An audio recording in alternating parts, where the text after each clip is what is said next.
مسجد حرام سے مسجد اقصی تک حضور براق پہ گئے اور وہ اتنا سریع رفتار تھا کہ جہاں اس کی نظر جاتی تھی وہاں اس کا قدم پڑتا تھا. تو اس نے تو پہلا قدم اٹھایا ہوگا تو مسجد اقصی میں جا پڑا ہوگا. اور اتنی سرعت کے ساتھ وہ رفتار کے ساتھ چلتا ہے. پھر حضور اس کی پشت پہ جلوہ فراز. یہ 1000 کلومیٹر فی گھنٹے کی رفتار سے جہاز چلے تو کسی میں ہے ہمت کہ اس کی ننگی پشت پہ بیٹھ جائے؟ ہوا کی مزاحمت ہی گوارا نہ ہو، پڑخ چڑھ جائے، آگ لگ جائے. اور جو کروڑوں میل فی سیکنڈ کی رفتار سے جا رہا ہے اس کی ننگی پشت پہ بیٹھنے والے شاہ سوار کی عظمت کو سلام کرنے کو جی نہیں چاہ رہا.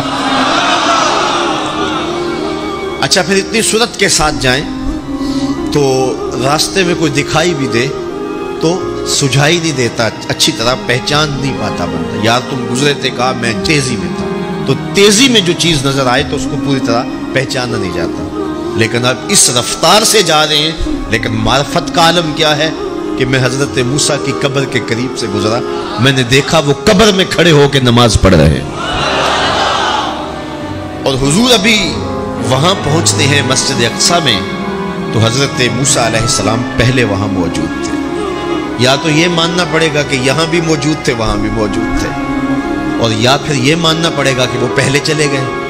اور اگر پہلے چلے گئے تو پھر کیا وہ میرے حضور سے پہلے چلے گئے؟ تو جواب آیا کہ نہیں، حضور علیہ السلام تو اپنی رفتار سے جا ہی نہیں رہے تھے. حضور تو جا رہے تھے براق کی رفتار سے، اور حضرت موسیٰ گئے ہیں نبوت کی رفتار سے.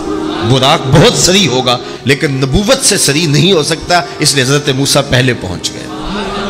یہ ایک مرحلہ مکمل ہوا. اب دوسرا مرحلہ مسجد اقصی سے لے کے پہلے آسمان تک وہ نور کی ایک سیڑھی تھی اور یہ براق سے بھی زیادہ سریع رفتار تھی. یہ دوسرا مرحلہ تھا. اور پھر تیسرا مرحلہ پہلے آسمان سے لے کر کے 7ویں آسمان تک فرشتوں کے پروں پہ گئے. 7ویں آسمان سے سدرہ تک جبریل امین کے پروں پہ گئے. یہ چوتھا مرحلہ تھا اور ہر مرحلہ پہلے مرحلے سے سریع تھا. اور پھر سدرہ پہ جا کے جبریل نے بھی کہا کہ آگے میں نہیں جا سکتا. لو دنوت خطوۃ لاحترقت، اگر میں آگے بڑھوں تو جل کے راکھ ہوتا ہوں. تو حضور علیہ السلام کے لیے ایک سبز نوری تخت لایا گیا جسے رف رف کہتے تھے. اس پہ حضور تشریف فرما ہوئے.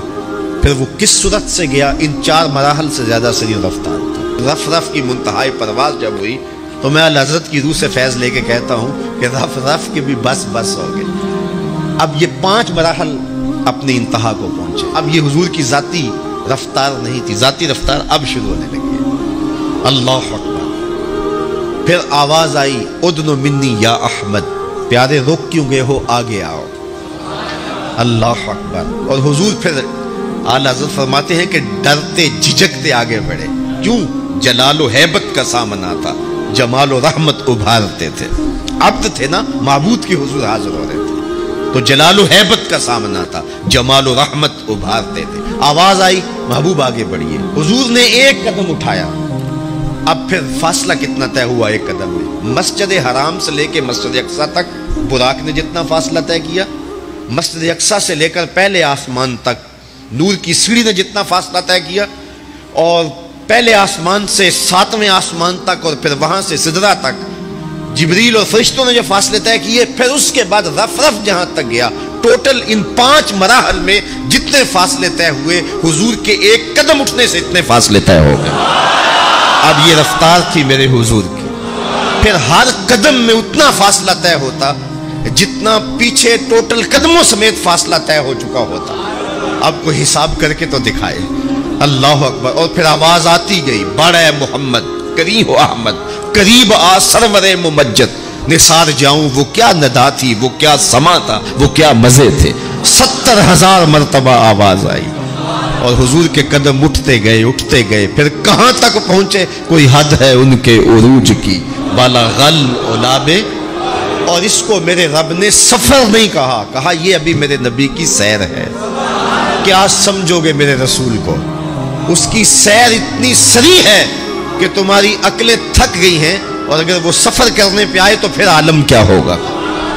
جب حضور قرب خاص میں گئے اور ان منازل کو طے کر گئے جہاں تک نہ کوئی گیا تھا نہ کوئی پہنچ سکتا تھا، تو اللہ نے اپنے محبوب کو بہت کچھ دیا. 70,000 اسرار تھے، 70,000 رموز تھی، 70,000 حکایات تھی.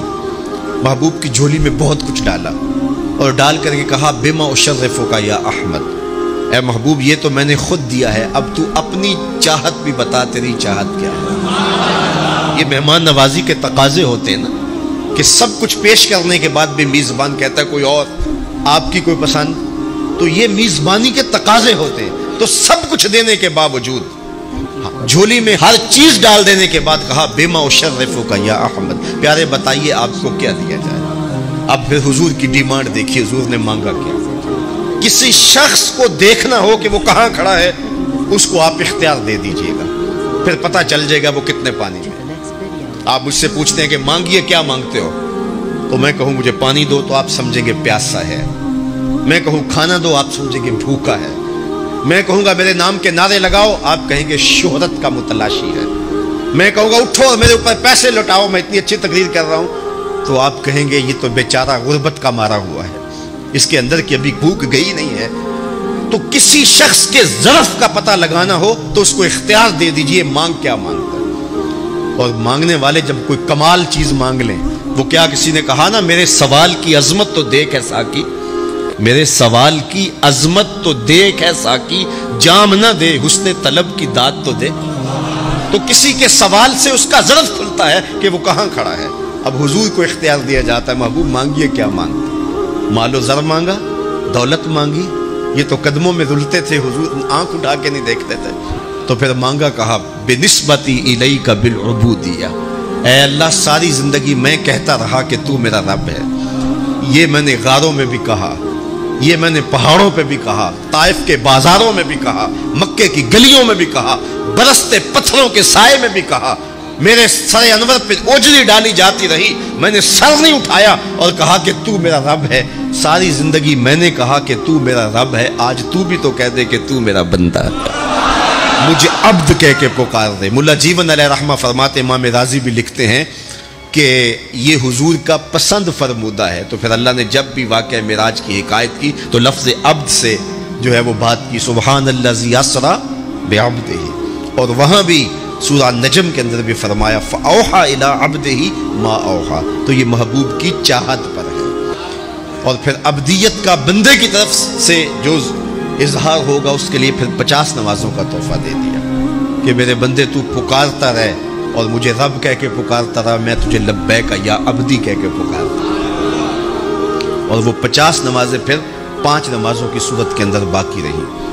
اللہ کی باتیں بدلتی نہیں ہیں، جو ایک نیکی کرے 10 کا ثواب ملتا ہے، پڑھو گے 5 ثواب 50 کا ہی ملے گا، اس لیے کہ اس کی باتیں تبدیل نہیں ہوتی۔ اور یہ تحفہ ہے، حضرت موسیٰ نے تو عرض کیا تھا کہ ایک بار اور جائیے، لیکن میرے حضور نے کہا تھا مجھے اپنے رب سے حیا آتی ہے۔ عادت باری یہ تھی نا، ہر بار 5 نمازیں معاف ہوتی، اب بھی جاتے تو 5 نمازیں معاف ہو جاتی، لیکن کہا کہ مجھے اپنے رب سے حیا آتی ہے۔ اب امت کو کیا حیا نہیں کرنی چاہیے کہ 5 نمازیں امت کے لیے رہ گئی، ثواب 50 کا ہی ملے گا، اور معراج کا خاص تحفہ لے کر آئے اور کہا کہ صلاۃ و معراج المومنین، یہ مومن کا معراج ہے، میں تو سر عرش پہنچا ہوں لیکن تمہارا معراج کیا ہے، تم سجدے میں سر جھکاؤ، دیکھنا تمہارا مالک تمہیں کتنا قرب دیتا ہے۔ جب کوئی شخص سجدہ ریز ہوتا ہے اس پہ اتنی رحمتیں اترتی ہیں، اگر اسے پتہ چل جائے کہ یہ رحمتیں نازل ہو رہی ہیں وہ سجدے سے ساری نہ اٹھائے۔